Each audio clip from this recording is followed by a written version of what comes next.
The God Delusion by Richard Dawkins. Response and critique. In The God Delusion, Richard Dawkins presents a polemical argument against religious belief, aiming particularly at monotheistic faiths and most centrally at the belief in a creator God. Dawkins argues that belief in God is both unnecessary and irrational, positing that science, and specifically evolutionary biology, provides a sufficient explanation for life, morality, and even the universe itself. Dawkins promotes atheism as the only intellectually viable position and contends that religious belief leads to harmful consequences, both personally and socially. The God Delusion has significant philosophical, theological, and scientific limitations. Dawkins' arguments rely on oversimplified caricatures of religious belief, fail to address the philosophical and metaphysical foundations of theism, and misunderstand the complex relationship between science and faith. 1. Mischaracterization of theistic belief.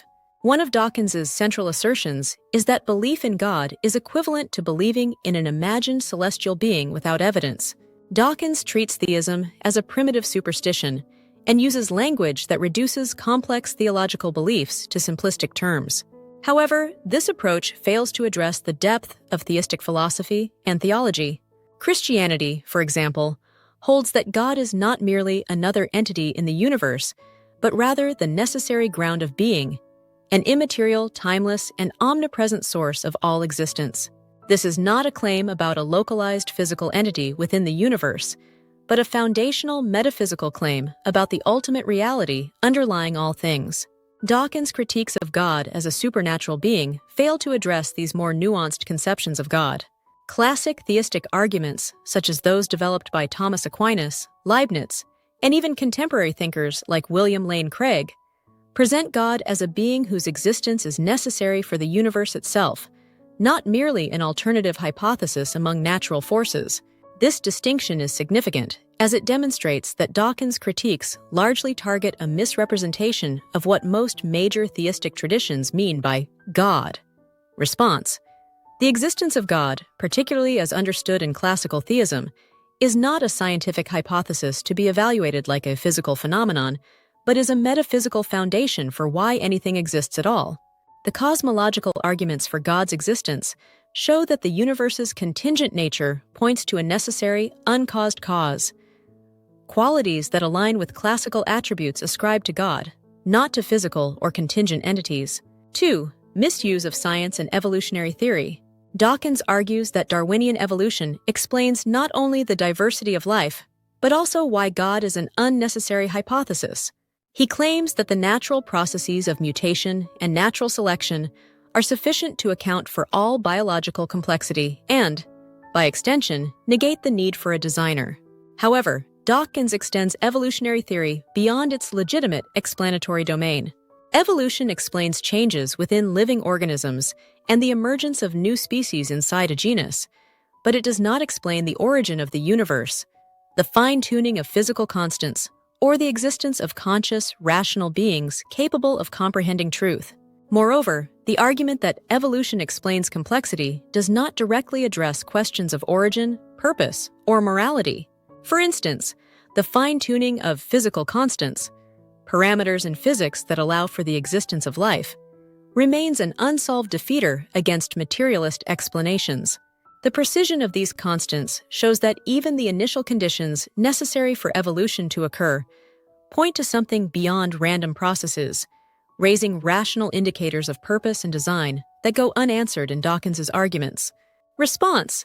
Evolutionary theory may account for biological diversity, but it does not address the ultimate questions of existence, such as why there is something rather than nothing, or why the universe has life-permitting laws. These are metaphysical and philosophical questions, not merely scientific ones, and show that explanations beyond empirical science are necessary.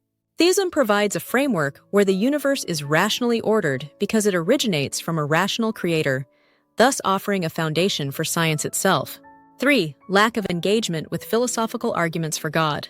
Dawkins dismisses classical arguments for God's existence, such as the cosmological, teleological, and moral arguments, without fully engaging their premises. He quickly dismisses the cosmological argument by assuming that it leads to an infinite regress, who created God, without addressing the distinctions philosophers make between contingent and necessary beings. The cosmological argument, for example, posits that contingent beings, which depend on something else for their existence, point to a necessary being, which exists by necessity and requires no cause. This necessary being is what classical theism identifies as God. This is the only way to avoid a causal, infinite regress that cannot be crossed.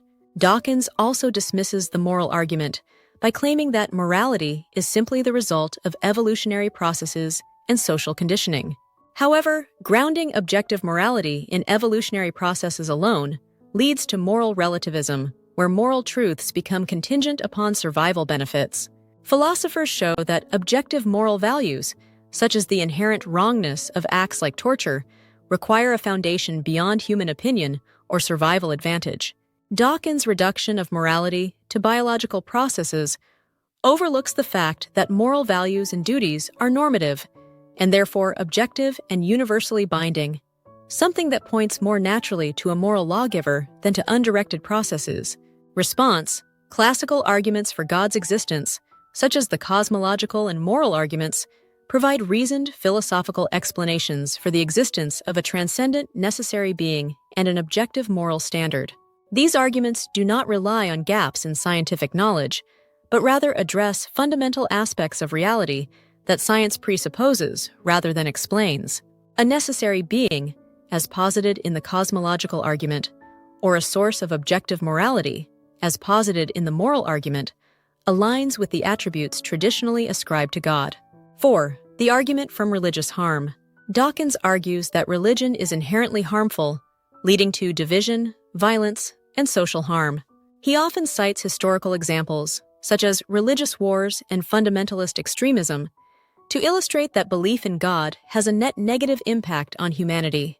However, this argument ignores the positive influence of religion on ethics, art, philosophy, and justice. For instance, many educational institutions, hospitals, and charitable organizations were founded by religious individuals or groups motivated by their Christian faith. Moreover, some of history's greatest champions of human rights, such as William Wilberforce and Martin Luther King Jr., were inspired by their religious convictions to pursue justice and equality. Furthermore, the argument that religion causes harm does not address whether or not God exists. It is instead a critique of religious practice. Even if religious institutions have at times acted harmfully, this does not negate the fact that God exists, or that religious belief can be rational and beneficial when properly understood and practiced. In addition, atheists in power, in communist countries for instance, have caused huge amounts of harm to millions of their citizens and to people around the world. If we extend Dawkins' argument to atheism, then atheism is harmful, and so it should be rejected. Response: the existence of harm caused by religious extremism does not negate the positive contributions of religion or the rational arguments for God's existence. Religion, like any belief system, can be used or abused depending on human motivations, but this fact does not address the question of God's existence. Many philosophical, ethical, and social frameworks have benefited from a Christian theistic foundation, showing that belief in God has a positive, transformative potential that goes beyond Dawkins' critique. 5. Scientism and reductionism. Dawkins often appeals to scientism, the idea that science is the only valid way of knowing truth, while reducing other forms of inquiry, such as philosophy and theology, to unscientific speculation. This approach is limiting because it assumes that only empirical evidence is meaningful, excluding metaphysical, ethical, and existential questions from consideration. Yet, even the scientific enterprise depends on philosophical assumptions, such as the existence of objective reality, the uniformity of nature, and the validity of logic and mathematics. These are not conclusions reached through science, but are presuppositions that make science possible. Dawkins' reductionism also fails to account for the human experience of meaning, purpose, and consciousness. While he argues that life can be fully explained through natural processes, he does not provide an account of why humans have an inherent sense of purpose, or why consciousness and rationality themselves exist. By reducing human experience to mere biological processes, Dawkins' worldview falls short of explaining the richness of human life and thought. In addition, Dawkins's materialistic evolutionary worldview requires that we have no free will, as Dawkins himself has stated. So, when Dawkins claims that religion is bad, and so we ought to become atheists, he has to assume that he has free will to make that claim, and we have free will to accept his claim. So, his book serves no purpose if we do not have free will. So, by his actions, in writing the book and arguing to persuade our theistic minds to become atheists, Dawkins is showing that his materialistic worldview is false. So, his actions destroy his claims. Response: Scientism is an inadequate worldview because it dismisses the legitimacy of questions that cannot be answered by empirical methods alone. Issues such as morality, purpose, and consciousness go beyond science and are better explained within a theistic framework. Theism posits that human beings are created with purpose and rationality, aligning with our experience of being moral, conscious, and purpose-seeking beings. Rather than reducing reality to mere physical processes, theism embraces a more rational, holistic understanding of existence. Conclusion: The God Delusion is a polemical critique of religious belief. However, Dawkins' approach is marked by philosophical oversights, reductionism, and a mischaracterization of theistic belief. By dismissing classical arguments for God's existence and misinterpreting the nature of religious experience, Dawkins does not address the strongest cases for theism. His arguments against theistic belief rely on caricatures, rather than engaging with the depth and nuance of philosophical and theological thought. Theism provides a coherent foundation for the existence of the universe, objective morality, human purpose, and rationality, while also accounting for scientific exploration as part of a rational, ordered reality created by a transcendent being.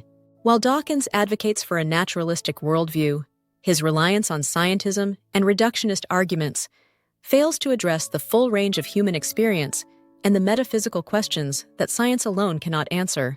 In addition, Dawkins's materialistic evolutionary worldview requires that we have no free will, as Dawkins himself has stated.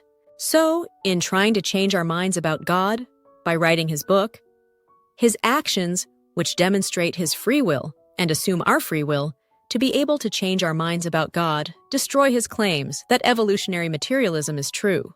Thanks for watching. Please like, share, and subscribe. And comment below if you agree or would like to add your thoughts. If you would like me to respond to your comment, please make a Level 1 comment directly below the video.